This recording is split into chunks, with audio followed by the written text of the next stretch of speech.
Rana homemade কিচেনে আপনাদের স্বাগত জানাই। আজ আমি বানাবো মাছের মাথা দিয়ে ঝিঙের ঝোল। তার জন্য আমি এখানে মাছের মাথা নিয়ে নিয়েছি, ভালো করে ধুয়ে নুন মাখিয়ে রেখেছি। আর এপাশে ঝিঙে কেটে নিয়েছি। আর সজনে ডাঁটাগুলো নষ্ট হয়ে যাচ্ছিলো, সেই কারণে আমি কেটে নিয়েছি সজনে ডাঁটা। আর কয়েকটা আলুকে আমি এইভাবে কেটে রেখেছি আর ধুয়েও রেখেছি। তাহলে দেখে নিন আমি মাছের মাথা দিয়ে ঝিঙের ঝোল কিভাবে রান্না করি। এবার আমি একটি কড়া বসিয়ে দিয়েছি, পরিমাণ মতো সর্ষের তেল দিয়ে দেব। এপাশে তেলটা গরম হতে হতে আমি এপাশে মাছের মাথাগুলোতে হলুদ মাখিয়ে নেব।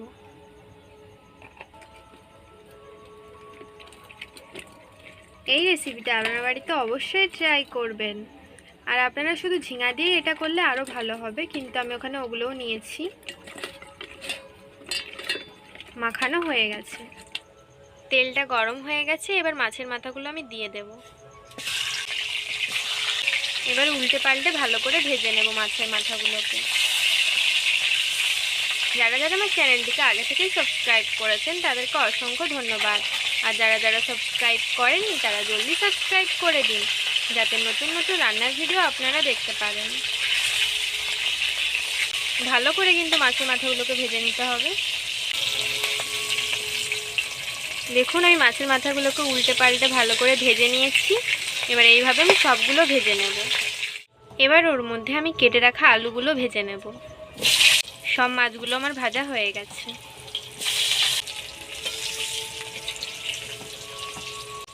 দেখুন আলুগুলো লাল লাল করে ভেজে নিয়েছি। এবার আমি তুলে নেব।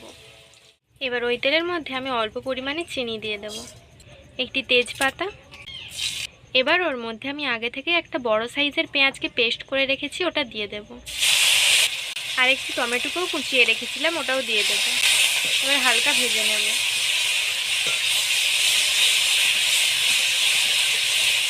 এবার ওর মধ্যে 1 চামচ হলুদ গুঁড়ো, 1 চামচ লঙ্কার গুঁড়ো, অল্প একটু জল দিয়ে মশলাটাকে কষিয়ে নেব।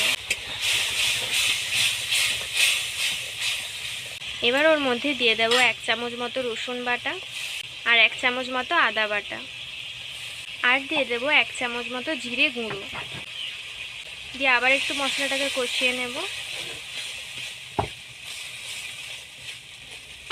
ভালো করে আমি কষিয়ে নিয়েছি। এবার ঝিঙে আর সজনে ডাঁটাগুলো দিয়ে দেব, দিয়ে ভালো করে নেড়ে নেব। আমার এই মাছের মাথা দিয়ে ঝিঙের রেসিপিটা যদি আপনাদের ভালো লেগে থাকে তাহলে সাবস্ক্রাইব করুন আমাদের চ্যানেলটি, যাতে পরের ভিডিওর জন্য নোটিফিকেশন আপনারা পান। এবার আমি ঝোলের আন্দাজে নুন দিয়ে দেব, দিয়ে আবার একটু নেড়ে নেব। মশলাটা ভালো করে কষিয়ে নিয়েছি। এবার আমি সেদ্ধ হওয়ার জন্য জল দিয়ে দেব, দিয়ে একটু নেড়ে নেব। এবার ওর মধ্যে আমি ভেজে রাখা আলুগুলো দিয়ে দেব, দিয়ে একটু নেড়ে নিচ্ছি। এবার ঝিঙে সজনে ডাঁটা আলু একটু সেদ্ধ হওয়ার জন্য ঢাকা দিয়ে দেব। 10 মিনিট পর আমি ঢাকাটা খুলে নেব, সেদ্ধ হয়ে গেছে নাকি দেখব। সেদ্ধ হয়ে গেছে। আর আমি আগে থেকে ধনেপাতাকেও কুচিয়ে রেখেছিলাম, ওটা দিয়ে দেব, দিয়ে একটু নেড়ে নেব। যেহেতু আমি ধনেপাতা দিয়েছি তাই আমি গরম মশলা দেব না। এবার আমি জল দিয়ে দেব। আপনারা যে যেরকম ঝোল খাবেন তেমন ব্যবহার করবেন। আমি এখানে 2 বাটি জল দিয়ে দিচ্ছি, দিয়ে একটু নেড়ে নেব। এই রেসিপিটা আপনারা বাড়িতে অবশ্যই ট্রাই করবেন আর খেয়ে কমেন্টে জানাবেন কেমন লাগলো। এবার ওর মধ্যে ভেজে রাখা মাছের মাথাগুলো দিয়ে দেব,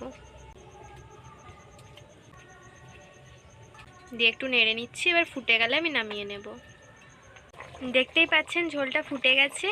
আমার মাছের মাথা দিয়ে ঝিঙের ঝোল তৈরি। এবার আমি নামিয়ে নেব। নামানো হয়ে গেছে।